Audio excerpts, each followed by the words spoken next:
All right, we're working on guard retention movements that we can effectively train by ourselves, okay? We're gonna focus mostly on something that people don't spend a lot of time developing, and that's being comfortable in the inverted position, all right? You might choose not to invert frequently because you wanna save your spine for the long term, completely agree with that, but you still wanna become comfortable and dexterous in this position. It's still gonna help your whole jiu-jitsu game, even if you're not the type of person who's investing in inverting on a regular basis. That said, this is how we're gonna start. We're going to work on a number of movements to lead up to the ability to fully invert comfortably and talk a little bit about where we plug in each one of these movements. Starting with a very simple movement, the back roll, okay? One of the most important points in this whole video is going to be keeping your neck or your cervical spine safe. Okay, we want to be on our shoulders or our upper back. We don't want to be relying on our head or our neck for maintaining our base when we're moving through these different positions, okay? So we're keeping our neck safe. That's super important. Starting with the back roll. I want to roll over my right shoulder. I'm moving my head to the left. I want to move over my left shoulder and move my head to the right. Over my right shoulder, head goes to the left. Keeping my knees tight to my chest. This is a really common theme. Elbows tight to my side, knees tight to my chest. This is going to be a constant reminder. We always have to keep sort of plugging in as we're practicing our guard retention movements. You need to have this idea that as you move around, even if I get up into a technical stand-up, I'm keeping myself tight in this position. I'm not opening up like this. If I'm on the ground, I'm not opening up like this. I'm always tight, okay? There's a sensation that goes along with that, all right? And you need to be familiar with that, and you need to always train with that in mind, okay? So keeping that in mind, I'm rolling over my shoulder. So I'm here, it might be in butterfly guard. I roll over my right shoulder, I move my head to the left. Keep my knees tight to my chest. I roll over, I come up into base on my knee. Still, limbs tight to my body. I reverse the movement. I drop my right shoulder, my head goes out of the way. I roll back to the starting position. Other side, move my head to the right, I'm going over my left shoulder. So I start falling, I keep my knees tight to my chest, okay? I hit the ground and I try to use that momentum. If I can't use momentum, that's fine. I might get stuck here and I'm gonna lift my legs over my head and help practice on that back roll, reversing it into a forward roll. If this is challenging, just work on the back roll a whole bunch, okay? I'm just gonna fall backwards, really slow. It's like, I fell backwards, all right. I extend my legs over my head. I can reach my arms, so that can help me.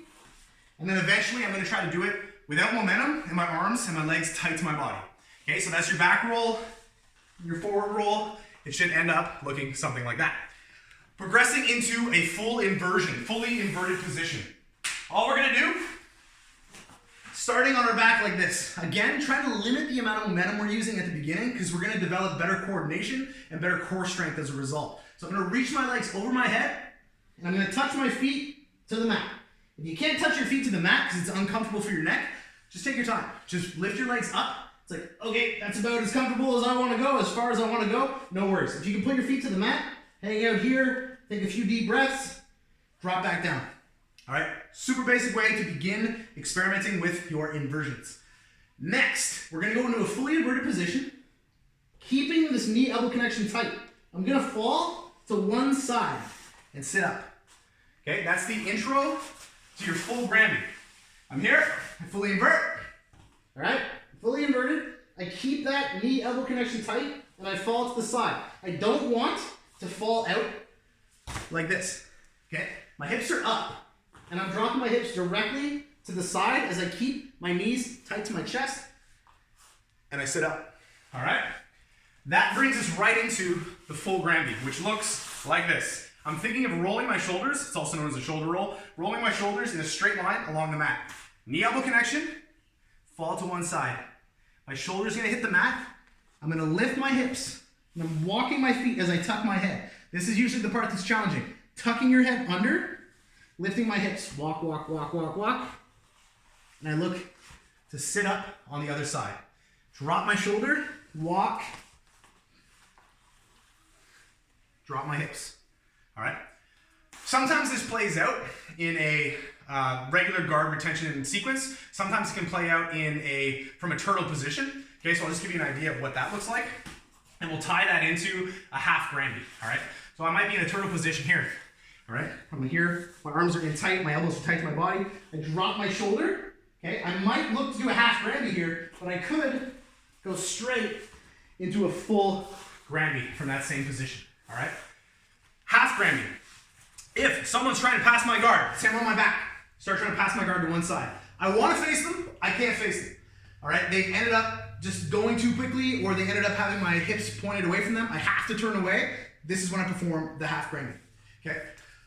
I'm using my arm as a frame to manage range. I'm switching from using my arm as the frame to using my hips as the frame.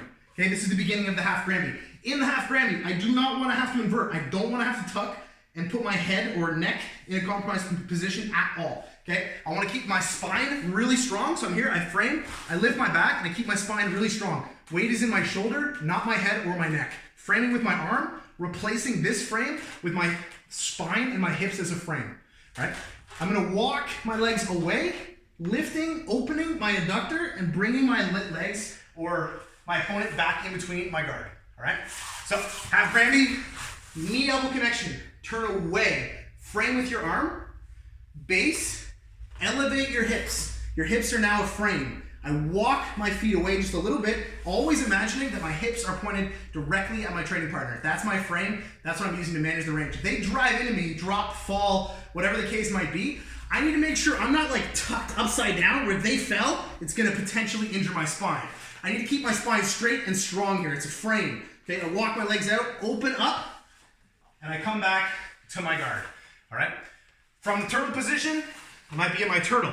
A really great A-B sequence from turtle if you're trying to use the turtle as a guard retention, part of your guard retention sequence. I'm sitting here in turtle, okay? I can sit to guard and have my training partner come, like if they're sitting here, I can try to sit to guard and just go right back to a guard. The alternative is I drop my shoulder and I walk my legs around and I perform a half Granby. Okay, so this is a really great way to work on that A-B sequence from turtle. Okay, so if I'm in turtle, I might try to sit, half Granby, sit, half Granby. As I go to half Granby, they're gonna respond, I sit to guard.